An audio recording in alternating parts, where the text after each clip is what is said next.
चाहती हूँ कि पांडाल का हर युवा इन बातों को समझे, इन किताबों को पढ़े, वो दादू को पढ़े, वो पढ़े हरिदास को, वो पढ़े सूरदास को, वो पढ़े मीरा को, वो पढ़े। नाम बताना जरा मुझे।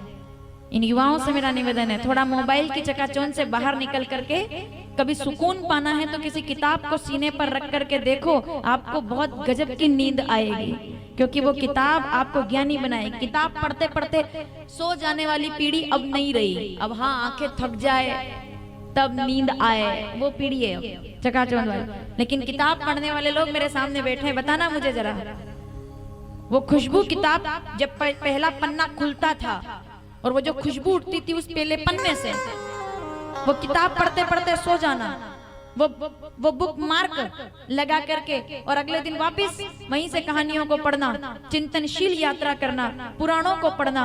वो पीढ़ी, अगर आज की युवा पीढ़ी भी वापस उस दिशा में लौट करके आए तो मेरा विश्वास है कि आपको जीवन में कभी अशांति नहीं होगी। आप रामचरितमानस पढ़िए, आप गीता पढ़िए, आप पुराण पढ़िए, क्योंकि हम स्वयं अपने आप में पुराण है, ये गीता कहती है। हम सामान्य नहीं है, हम साधारण नहीं है। मैं कौन हूं? आज मैं मरने वाला हूं गुरुदेव, सावधान। बताओ, ध्यान दीजिएगा, बताइए कौन बोल रहा है? आज मैं मरने वाला हूं, आज मेरे जीवन का 7वां दिन है। मेरा आज तो है पर कल नहीं है। 6 दिन से कथा सुन रहे हो ना, तो याद है ना आपको कौन बोल रहा है? परीक्षिते कथा वक्तुम सभाया संस्थिते शुके सुधा कुंभम गृहीते व देवाः तत्र समागमो लघु निर्ण्यानि जातानि गौरवेण इदं महत् तदा ऋषि गणा सर्वे विस्मयं परमं ययु क्वक् कथा क्वक् सुधा लोके क्वक् कंच क्वक् मणि महान ब्रह्मरातो विचार्यव तदा देवांज हास्य। जहां से ये कहानी शुरू हुई थी 7 दिन पहले, आज मैं वापस वहीं आपको लेकर के आई हूँ। आज मेरे जीवन का अंत है गुरुदेव। क्या बात है, आप इसको ढंग से सुनेंगे तो आपको बहुत आनंद आएगा। खाली ये मत सुन लेना कि ठीक है भाई, 6 दिन आपने 7 दिन कथा सुन ली, आए गए, पांडाल हमने भर दिए, प्रसादे ले ली और जाते टाइम थोड़ा थोड़ा ऐसे कपड़े झटकार करके चल दिए। ये मत करना। परीक्षित को समझना थोड़ा आप, ये परीक्षित के मरने की कथा नहीं है, ये मरते हुए इंसान के जीने की कथा है। क्योंकि भागवत मरना नहीं सिखाती, भागवत जीना सिखाती है। जो आपको जीवन सिखाए वो भागवत है, जो आपको जीने का तरीका सिखाए कि जीवन का तरीका कैसा होना चाहिए। वो कौन सी कृपा है जो आपको आनंदित कर सकती है? वो कौन सा सत्य है जो आपको आनंदित कर सकता है? सावधान। सुखदेव जी ने कहा, बताओ कैसा लग रहा है तुम? आज तो कथा, तुम्हारा जीवन 7वां दिवस है, तुम तो मरने वाले हो, You are just about to die। अब तो इसके बाद कुछ रहता नहीं है, यहीं से सब समाप्त हो जाए, तो अब तो खत्म होना है सब। तो अब तुम्हें कैसा लग रहा है? राजा ने सुना और वह नाच पड़े। राजा नाचने लग गया।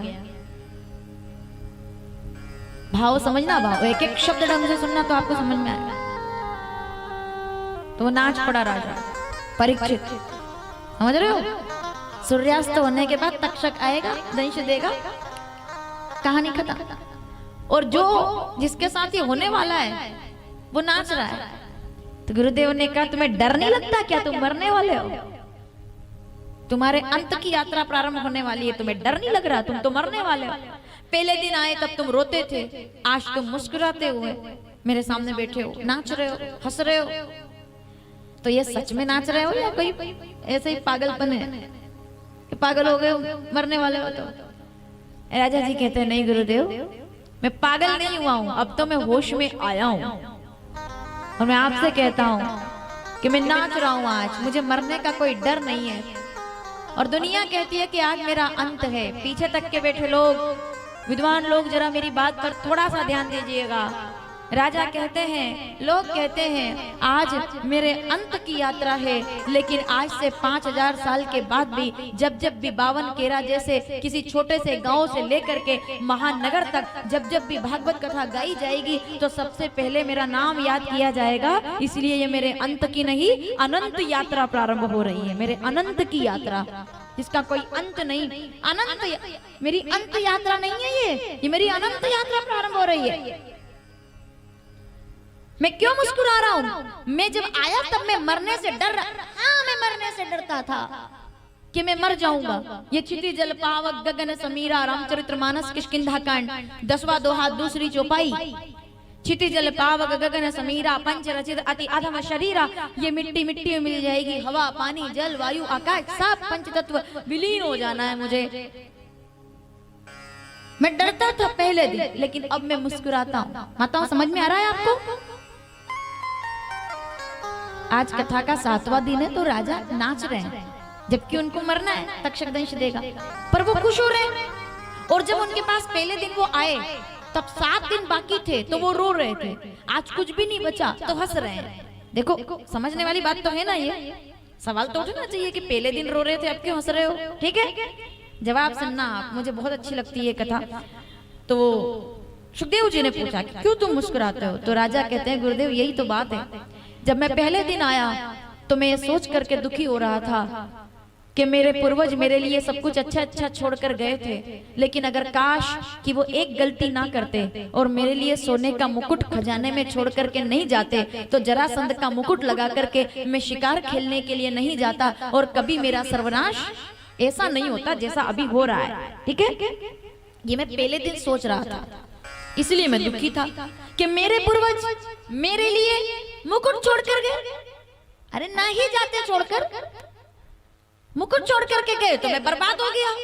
ठीक है माताओं, वो मुकुट जो उन्होंने लगाया वो जरासंध का मुकुट था ना, जो पांडव लोग छोड़कर गए थे खजाने में।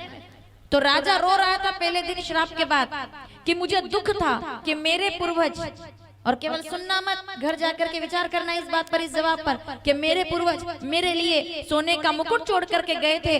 तो गुरुदेव ने पूछा फिर आज तुम क्यों हंस रहे हो? 7 दिन में ऐसा क्या बदल गया जो तुम मुस्कुरा रहे हो? राजा का जवाब कि गुरुदेव मैं तो ये सोच करके मुस्कुरा रहा हूँ, मैं तो ये सोच करके प्रसन्न हो रहा हूँ कि मेरे पूर्वज मैं यानी कि अपनी आने वाली पीढ़ी यानी कि मेरे लिए सोने का मुकुट छोड़ करके गए थे, लेकिन मैं आज जाते जाते अपनी आने वाली पीढ़ी के लिए भागवत कथा की गंगा छोड़ करके जा रहा हूँ। मेरे बाद लोग तरेंगे, कोई डूबेगा नहीं। भवसागर पुनि पार जो चाहा, रामचरितमानस उत्तरकांड 52वां दोहा दूसरी चौपाई। भवसागर पुनि पार जो चाहा, हरि कथा ते कहा दृढ़ नावा। लोग तरेंगे इस नाव में बैठकर। मैं लोगों के लिए इमारतें, बिल्डिंगें, ये मकान बना करके नहीं जा रहा, मैं तो लोगों के लिए संस्कार छोड़